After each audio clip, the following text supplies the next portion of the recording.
Nous sommes dans le site docteurangélique.free.fr dans une série de leçons de philosophie politique à l'école du Père Marie-Dominique Philippe de Saint-Thomas d'Aquin.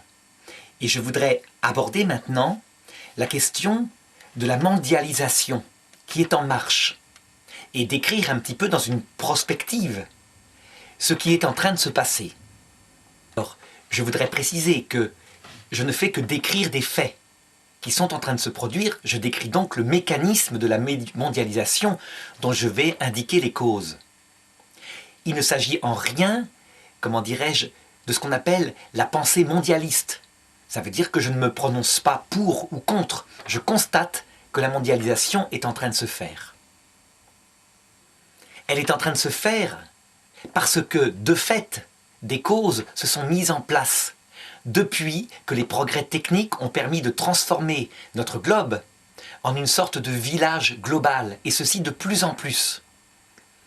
Il suffit de se souvenir, par exemple, de ce que c'était qu'il y a à peine 100 ans, qu'une exploration, simplement en Afrique, pour par exemple remonter le cours du Nil, le danger qu'il y avait, les maladies, l'incertitude.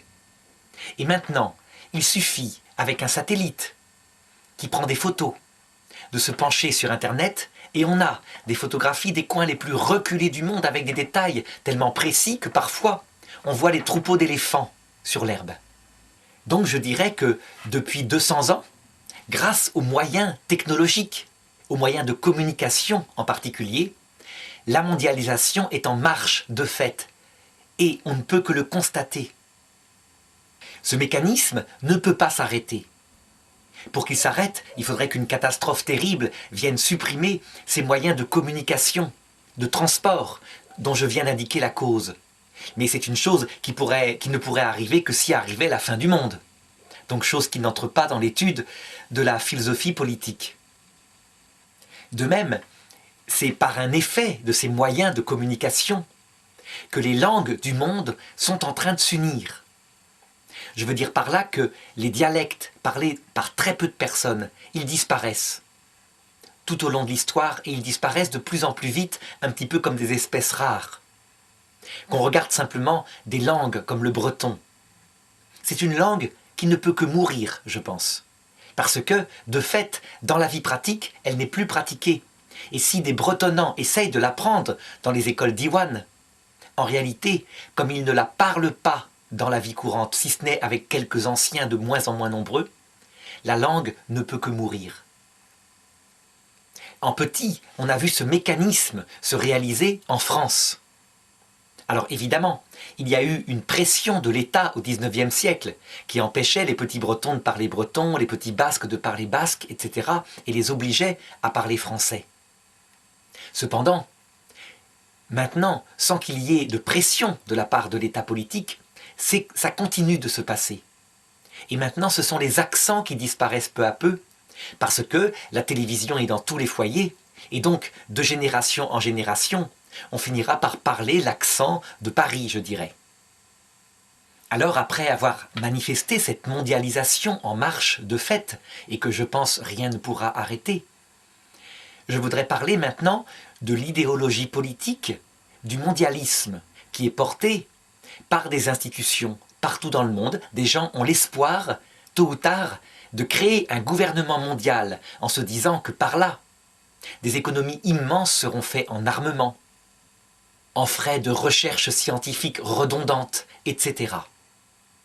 Alors dès qu'on se penche sur ce genre de sujet, évidemment, on fait entrer le domaine des passions politiques, pour une raison simple, c'est que l'homme est essentiellement un être politique, et que donc, pour lui, parler du système qui le gouverne, c'est source de véritables ébranlements sensibles, au point que lorsque quelque chose change, il a un peu l'impression que son monde disparaît. Alors, je voudrais montrer maintenant qu'en réalité, il ne faut être ni pour ni contre ce gouvernement mondial, mais que de fait, dans l'histoire, on le constate, les gouvernements, le type de gouvernement des hommes a sans cesse changé. Et pour le manifester, je vais prendre encore une fois une approche de type philosophique de la Bible. de l'Ancien Testament en particulier, mais de l'histoire du peuple juif jusqu'à maintenant, puisque c'est le prolongation. En effet, on a là un document exceptionnel, à savoir des récits très francs, recueillis en fonction des époques, des évolutions des gouvernements et des mentalités de ce peuple. Eh bien, ce qu'il a vécu à l'échelle de ce petit peuple, on peut dire que cela s'est passé au niveau de toutes les nations du monde entier. Tout a commencé pour le peuple hébreu par un gouvernement de type familial, parce que tout simplement, ce peuple a commencé par une famille, la famille d'Abraham. Et donc, on peut imaginer qu'au Paléolithique, c'était pareil. Il y avait des familles très très peu nombreuses, dispersées ici et là, et qui essayaient de trouver leur nourriture. Abraham est un homme du néolithique, et même de l'âge de bronze. Il fait paître des troupeaux, il n'est pas un chasseur-cueilleur. Cependant, il règne sur sa famille, et ses fils après lui sur leur famille, Isaac, Jacob, puis chacun des 12 fils de Jacob crée sa famille et règne sur elle, comme un pater familias. Ça veut dire qu'il a l'autorité, et c'est lui qui tranche les conflits. Il applique les coutumes qui lui viennent de ses ancêtres, comme par exemple la coutume de donner pour épouse. Lorsque, comment dirais-je, un de ses fils est mort, l'autre fils, de manière à ce que sa belle-fille ait une descendance de son fils. C'est une tradition sémitique, tout simplement.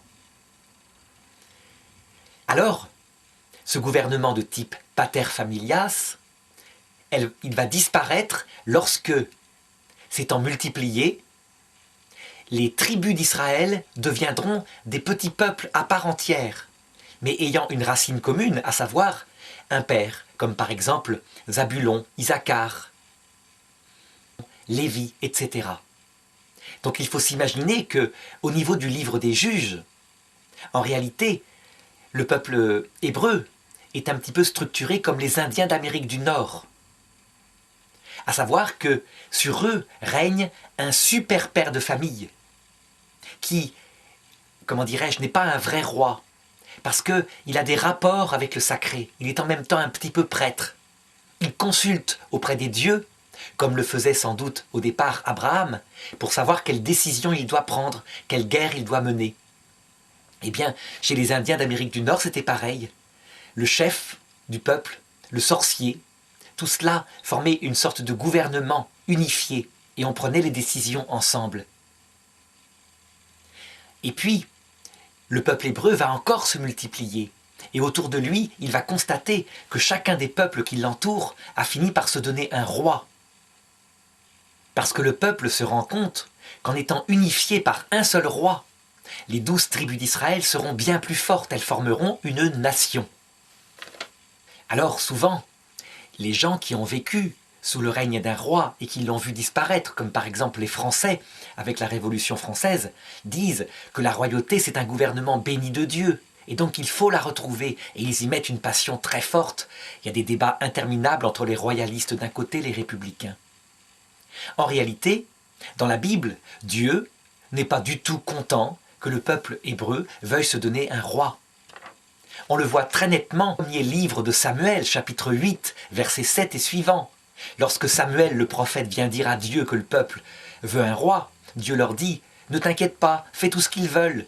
En fait, en réalité, ils ne veulent pas que je règne sur eux. Voilà le problème. » Et le prophète Samuel les prévient. Il leur dit « Le roi vous imposera des corvées. Vous serez ses serviteurs. Il aura un palais magnifique. Du coup, il tirera un impôt terrible de vous. » Eh bien, ça fait rien.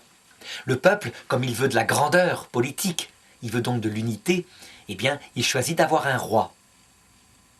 La royauté en Israël durera plusieurs siècles, puis elle sera balayée par l'invasion d'un roi plus puissant, d'un empereur, à savoir Nabuchodonosor, qui fera disparaître le royaume d'Israël et le royaume de Juda, parce qu'entre-temps, il y a eu division.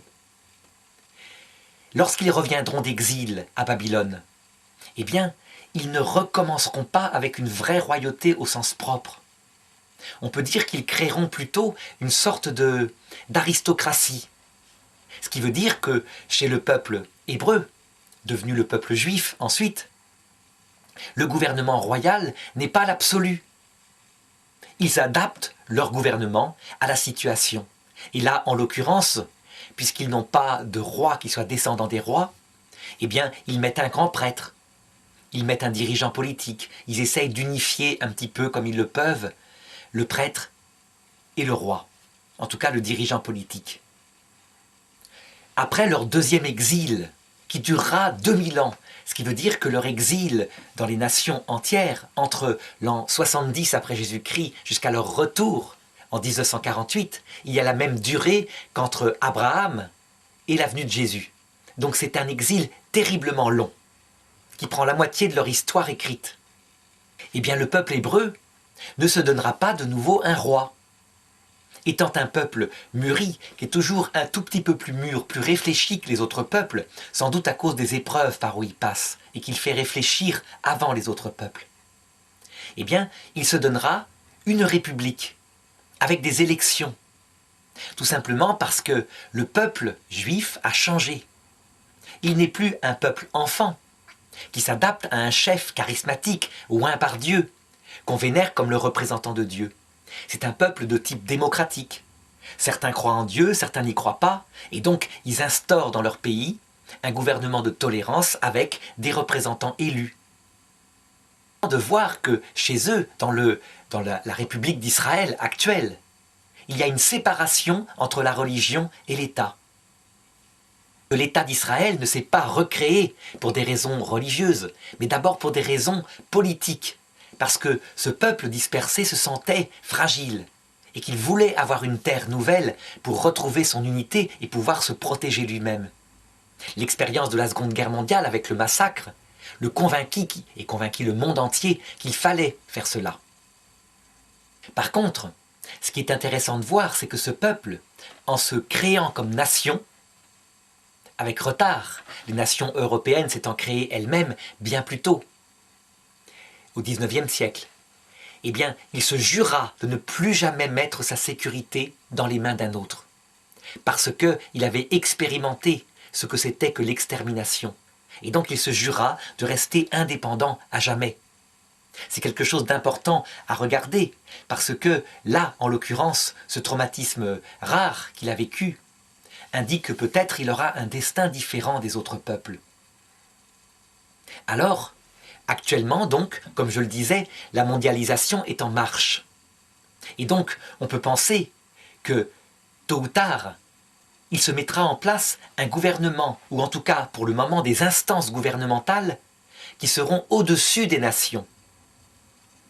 Alors, avant de parler de l'apparition probable, tôt ou tard, d'un gouvernement mondial, je voudrais montrer ce qui est en train de se passer actuellement. Eh bien, partout, les nations du monde, confrontées au malheur des 2 guerres mondiales, se sont rendus compte qu'il fallait créer des instances internationales. Ce sont des instances fragiles, parce que la règle, c'est que chaque nation est un peu comme un citoyen, et a donc une voix complète. Si bien que, à la rigueur, au niveau de l'ONU, si une nation était contre une décision, eh bien on ne prendrait pas de décision. Alors évidemment, c'est une chose ingouvernable. Il y a plus de 200 nations dans le monde entier. Et donc, pour pouvoir prendre des décisions, les gouvernements, après la Première Guerre mondiale, remplacèrent la SDN par l'ONU et donnèrent à 5 pays les plus puissants de l'époque un droit de veto. C'était les pays qui avaient les plus fortes armées et c'était ceux qui pouvaient faire partie du Conseil de sécurité de l'ONU. Si bien qu'il y eut parfois des interventions, mais très souvent, malgré tout, ces 5 pays se bloquaient entre eux par un droit de veto. Donc, on vit souvent l'ONU très impuissante, qui ne pouvait rien faire, parce qu'il y avait interdiction d'un des pays qui était opposé à l'autre et qui voulait manifester son indépendance. Et c'est dans cette période-là qu'il se créa toute une série d'autres instances mondiales, des instances au niveau du commerce, au niveau de la monnaie, culture, au niveau de la recherche scientifique, de la gestion de l'énergie nucléaire, cette énergie tellement dangereuse à cause de la bombe atomique. On vit même se créer, à un moment donné, un tribunal international afin de juger les crimes manifestement contre l'humanité, ou même les crimes de guerre gravissimes. Et il arriva, effectivement, à faire quelques procès retentissants. Ce qui mit un petit peu un frein aux tyrans qui commencèrent à réfléchir qu'ils ne pouvaient pas faire n'importe quoi par rapport à leur peuple et dans leur pays. Qu'on en est rendu ici, en 2012. On peut dire que si on posait la question aux habitants du monde, est-ce qu'il y aura un gouvernement mondial? Eh bien, ils répondraient, c'est impossible. Les pays sont trop divisés, trop différents. En réalité, le mouvement, il se fait, et il se fait probablement génération après génération. Ça veut dire que les habitants actuels de la Terre, qui sont habitués à des gouvernements sous forme de nations, passeront. Et donc on ne sait pas comment réagiront les habitants futurs, les générations futures. Ce qu'on peut dire, c'est que la télévision unifiée, les programmes qui sont les mêmes partout, marquent profondément la jeunesse dans tous les pays et petit à petit nivellent les cultures et donc font disparaître des obstacles. Actuellement, l'un des plus forts obstacles à la mondialisation, ce sont les cultures religieuses et principalement l'islam. L'islam a une particularité. Étant une révélation dictée par Dieu, selon leur foi, elle ne peut pas s'adapter. Et donc, il y a actuellement en islam une forte réaction à la fois nationaliste, civilisationnelle et en même temps religieuse, qui voit s'introduire partout dans les maisons les programmes occidentaux et qui fait que ces peuples-là ne veulent pas de ça. Malheureusement, c'est souvent mené par des violents. Et quand les violents prennent en main un tel mouvement, ils desservent leur cause. Et donc, on peut être à peu près sûr qu'une génération ou deux après, les générations suivantes rejetteront violemment les excès de ceux qui s'appellent les islamistes politiques. On en voit déjà, comment dirais-je, les fruits en Iran. L'Iran, au moment où je fais cette vidéo, a fait une révolution islamiste il y a plus de 25 ans. Une génération de jeunes est née sous la chape de plomb de prêtres qui dirigent à la fois la politique, la morale, etc. Eh bien, en réalité, la plupart d'entre eux, la majorité, n'en a pas grand-chose à faire de la religion. Et donc, il est probable qu'en regardant l'évolution des mentalités en Iran, le fait qu'ils sont branchés sur les satellites occidentaux, etc., eh bien que tôt ou tard, la République islamique sera balayée et qu'ils se précipiteront en masse vers les démocraties de type occidental, avec des valeurs comme la liberté de vote, la démocratie, etc. On a vu la même chose se faire en Europe. La religion, à un moment donné, a abusé, il y a même eu les guerres de religion. Sauf qu'à l'époque, ça se faisait beaucoup plus lentement. Et on peut dire qu'à partir des guerres de religion, en, disons, 2 siècles, la religion a perdu de la place, du poids. Les gens l'ont relativisé, parce qu'ils regardaient leur passé. Il n'en sera probablement pas différent par rapport à l'islam. Alors je disais que la mondialisation est en marche et qu'elle se fera probablement au fur et à mesure des générations. Cependant, ce n'est pas sûr du tout. Il peut se produire d'autres choses. Et on en a un exemple avec ce qui s'est passé en Europe. L'Europe qui est en quelque sorte une sorte de mondialisation en petit. En 1938, un homme aurait dit « Dans 10 ans, les peuples seront amis, ne se feront plus jamais la guerre, ne voudront plus jamais de la guerre entre eux. Ils créeront des instances européennes. Ils ne créeront pas tout de suite un gouvernement unifié européen, mais ils seront d'abord unis au niveau du commerce, puis au niveau des armées. Il y aura des défilés de l'armée allemande invités par l'armée française, par les présidents français, sur les Champs-Élysées. Si on avait dit ça en 1938, on aurait dit c'est complètement fou. Eh bien, 10 ans plus tard, en 1948, les choses se mettaient en place. Mais qu'est-ce qui s'était passé entre-temps? Il s'était passé l'horreur.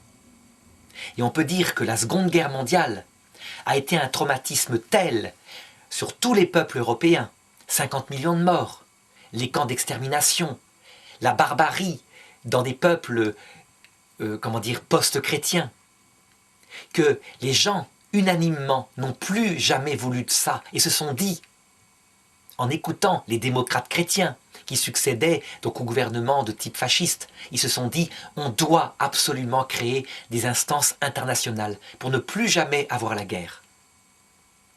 Donc il faut remarquer que ce sont des intellectuels catholiques qui ont créé l'Europe. D'où d'ailleurs le tableau, le drapeau européen, qui est le drapeau, le symbole de la Vierge Marie. Sans doute, dans leur esprit, quelqu'un comme Robert Schuman avait-il l'idée de consacrer l'Europe à Marie. Ce qui n'a pas empêché l'Europe, après, traumatisée par les événements, de relativiser la religion chrétienne, qui pourtant est la racine de tout le monde, et même, à un moment donné, d'hésiter à rappeler dans la Constitution européenne qu'il y avait des racines chrétiennes en Europe. Est-ce que c'est l'Europe qui est responsable de la disparition, de la laïcisation du christianisme? Bien sûr que non. C'est un mouvement qui, on peut dire, commence lorsque l'Église, au XVIe siècle, se comporte mal, partout, les protestants et les catholiques, qui traumatise les âmes humaines et qui, évidemment, prend un caractère particulier avec les 2 guerres mondiales qui sortent tout de même d'une nation post-chrétienne. On ne se souvient plus, évidemment, en Europe, que les papes avaient prévenu, avaient été prophètes à temps et à contre-temps. On ne se souvient plus que d'une chose, c'est que le clergé de terrain, lui, eh bien, il suivait le peuple. Il était pour la guerre 14, que en chaire de Notre-Dame de Paris, lorsque le pape Benoît XV appela à la fin de la guerre, un prédicateur du Carême dit « Très Saint-Père, nous ne pouvons pas vous suivre », tandis qu'en Allemagne, on disait « C'est un pape français ». Alors, pour ce qui est de la mondialisation, s'il est probable qu'elle se fera avec les générations qui passeront, elle peut s'accélérer de manière catastrophique si il y a une catastrophe justement mondiale. Et il n'est pas du tout sûr qu'on échappe à une catastrophe mondiale. Alors, il ne faut pas faire des analyses politiques trop prospectives en 2012, mais il y a beaucoup de dangers qui pèsent sur la paix du monde, et des dangers qui sont de plus en plus nucléaires. L'un des dangers les plus terribles, ce sont les révolutions arabes, et le fait que des gouvernements islamistes qui unifient en eux l'espoir de dominer le monde par la politique, et l'espoir que Dieu interviendra par sa puissance, et que ceux qui seront tués iront au paradis. Eh bien, si ces gens-là arrivent au pouvoir, on peut dire qu'il peut leur venir à l'idée de faire un attentat suicide nucléaire, tout à fait. Parce que la mort est pour eux quelque chose de l'ordre du martyr. Ils ne raisonnent pas de manière raisonnable comme les purs politiques qui veulent d'abord survivre. Des croyants déviants, évidemment. L'islam n'a rien à voir avec cela. C'est un islamisme politique, une civilisation qui rêve de puissance. Si, par exemple, c'est un exemple comme un autre, il y a bien d'autres dangers, il y a la Chine, etc. S'il y avait un attentat nucléaire quelque part, les réponses des nations traumatisées seraient extrêmement violentes. Puis, après, évidemment, il y aurait une prise de conscience que le destin de l'humanité est extrêmement fragile et qu'il faut faire cesser, comment dirais-je, la prolifération des armes nucléaires. Et là, évidemment, un tel phénomène accélérerait la création d'instances mondiales, qui ne seraient peut-être pas directement un gouvernement mondial, comme en Europe, il n'y a pas de gouvernement européen, mais qui serait certainement, par exemple, quelque chose que le pape Benoît XVI et que le catéchisme de l'Église catholique se félicite parce que ça arrive.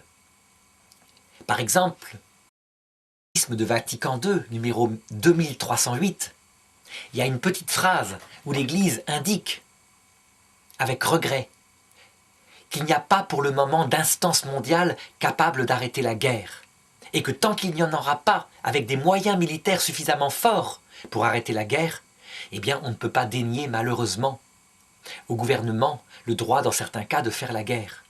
Et l'Église le déplore, parce que la guerre est un mal. Et donc, dans ce texte-là, on voit évidemment le bon sens politique qui dit « il faudra bien un jour une sorte d'armée ou de police mondiale qui arrête les guerres entre nations, qui les empêche et qui soit suffisamment puissante. » Il faudra certainement aussi une instance mondiale qui puisse arrêter des tyrans qui ont massacré leur peuple et les traduire devant les cours de justice, de manière à ce que les gouvernements ne soient pas libres de faire tout ce qu'ils veulent chez eux. Évidemment, la Chine, la Russie, qui voient, qui sentent que cette chose-là est en perspective, et qui veulent pouvoir, dans leur propre pays, gérer leur peuple avec leurs propres méthodes, et éventuellement des exécutions, eh bien, s'opposent farouchement à toute décision. Et donc actuellement, en 2012, on les voit reculer des quatre fers pour empêcher que quelqu'un comme Assad, un tyran, qui massacre son peuple jour après jour, le peuple qui veut, comment dire, un changement de gouvernement, eh bien, la Russie et la Chine empêchent cette chose-là en se disant qu'on met le doigt dans un engrenage et qu'ils pourraient être un jour eux-mêmes victimes de ce genre de décision. Alors il me reste à me demander si ce nouvel ordre mondial qui est en passe de s'installer, qui progresse un petit peu chaque décennie, est un bien ou si c'est un mal. Alors évidemment, je me prononcerai surtout dans la prochaine leçon, où j'analyserai ce que peut produire un gouvernement mondial en le comparant à ce qui s'est passé en Europe. Cependant, ici, je peux déjà montrer la chose suivante. Je crois qu'en réalité, sur Terre, il n'y a aucun type de gouvernement qui soit parfait. Lorsqu'on regarde tous les types de gouvernements qui ont été sur Terre depuis le début de l'histoire, tous ont produit de bonnes choses et tous ont produit des horreurs. En effet, l'homme est fragile, les générations passent. La richesse et la pauvreté sont cycliques. Et donc il y a des réactions sociologiques dans l'homme qui n'est pas seulement un être rationnel, mais qui est aussi un être animal, avec des passions. Passe au niveau des individus est valable aussi au niveau des nations, et c'est ce qu'étudie la sociologie. Si bien que lorsqu'on regarde l'histoire, on voit qu'il n'y a pas de panacée. Par exemple, certains disent que la royauté, c'est ce qu'il y a de meilleur. Eh bien, ils n'ont qu'à regarder Louis XIV, qui a tellement aimé la guerre et tellement aimé la gloire avec son château, qu'on peut dire qu'il a fait, la mort de son arrière-petit-fils, qui s'appelait Louis XVI, parce que le peuple ne pouvait pas supporter une telle ostentation et une telle misère chez lui. D'autres personnes disent que la nation, c'est ce qu'il y a de meilleur, parce que chacun a sa culture, son histoire. Eh bien, ce n'est pas vrai du tout. Le XXe siècle est la preuve que la nation peut devenir une horreur si elle est considérée comme un culte de type presque idolâtrique. On peut dire que le XXe siècle a fait à lui tout seul plus de morts que tous les autres siècles avant par la guerre, à cause d'un culte sauvage et barbare de la nation, exaltée au-dessus de tout.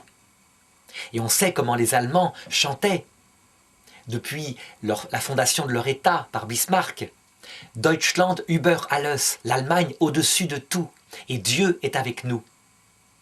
Eh bien, l'Allemagne, de fait, on le voit, son nationalisme a répandu le mal partout dans le monde, et donc on ne peut pas dire que la nation est une panacée. Par contre, on doit dire aussi que les gouvernements de type nationaux ont été des choses positives lorsque c'était plutôt le patriotisme, ça veut dire un amour de sa culture, de son pays, mais un amour qui n'était pas à ce point qu'il écrasait les autres cultures et qui l'empêchait de les admirer. Alors certains philosophes regrettent les gouvernements tribaux chez les bons sauvages. C'était le cas de Rousseau. Rousseau s'illusionne complètement. En Afrique, par exemple, les chefs de tribus passaient leur temps à vendre aux Arabes et aux Européens leur propre peuple en esclaves. Il leur suffisait de faire appel aux prêtres, aux sorciers, qui les terrorisaient par un peu de sorcellerie, et les gens se livraient. Et en échange de cela, ils obtenaient quelques verroteries. Donc ce gouvernement-là, qu'on pourrait dire plus humain, plus proche d'un petit peuple, peut se transformer aussi en horreur, lorsque le peuple est réduit en esclavage par une sorte de juge, on pourrait dire ça, devenu un tyran. Le gouvernement familial, eh bien, il ne fonctionne que lorsque les peuples sont sous forme de famille, donc au tout début de l'humanité. Mais les familles elles-mêmes en voient bien. Il y a des fois où c'est formidable, quand le père a une autorité qui donne à l'amour sa place, que l'autorité ne devient pas un pouvoir qui écrase. Mais le père peut devenir une brute qui écrase tout dans la famille. Je dirais que finalement, ce qui est malade, c'est l'être humain. Et donc pour éviter les déviations qui viennent du cœur de l'homme, eh bien ceux qui créent les constitutions ont essayé sans arrêt de mettre un pouvoir et en face un contre-pouvoir. C'est ce qui s'est passé par exemple aux États-Unis avec sa constitution qui prend très peu de pages, mais qui est très efficace parce que jamais il arrive que un des pouvoirs ait tous les pouvoirs. Les élections sont tous les 4 ans. Elles sont divisées au milieu du mandat du président par des élections de type législative. Donc s'il a mal gouverné, eh bien il y aura un parlement qui lui sera opposé. Le parlement peut parfois le destituer. La Constitution américaine a été faite justement parce que ceux qui l'ont écrite avaient réfléchi à ce que c'est que l'homme. Eh bien, il en sera exactement pareil si un jour s'établit un gouvernement mondial. Je peux dire que l'homme, en réfléchissant à son passé, et par exemple à la faiblesse, à la fragilité des instances internationales qui ont dominé le XXe siècle et jusqu'à maintenant le XXIe siècle, eh bien, ils essaieront de créer au mieux. Eh bien, même en créant au mieux, si les institutions sont parfaites, très bien adaptées à la complexité de l'être humain, ça n'empêchera pas qu'elles sont faites d'hommes. Et que l'homme, partout où il a tendance à vouloir dominer. Alors on dira, mais non, il suffit de mettre l'idée de tolérance au sommet de la morale. Et là, il n'y aura pas de domination. Quelle erreur, quelle illusion. Qu'on se souvienne que la Révolution française, qui est faite au nom de la liberté des peuples, de la tolérance par rapport à une diversité, qui libère le peuple juif des lois où il était soumis, eh bien, au nom de cette liberté-là, a commis le premier génocide de l'histoire moderne, à savoir le génocide des Vendéens, femmes et enfants compris, un génocide que la France n'a pas encore reconnu comme tel, et qui devra être un jour assumé dans son passé. Ça veut donc dire que même l'idée de tolérance peut tuer, lorsqu'elle est portée par des gens qui tuent ceux qu'ils considèrent comme intolérants. De même que l'idée d'amour de Dieu, l'amour du prochain, portée par l'Église chrétienne, protestante, catholique, a pu tuer par des gens qui mettaient leur idéal, leur foi en l'amour de Dieu au-dessus de la vie même des hommes qui composaient leur prochain. Donc c'est l'homme qui est malade, il ne faut pas se faire d'illusions, mais ça ne viendra pas du mondialisme, ça ne vient pas des nations, ça ne vient pas des gouvernements tribaux, ça vient du cœur de l'homme, qui doit être véritablement éduqué sans cesse.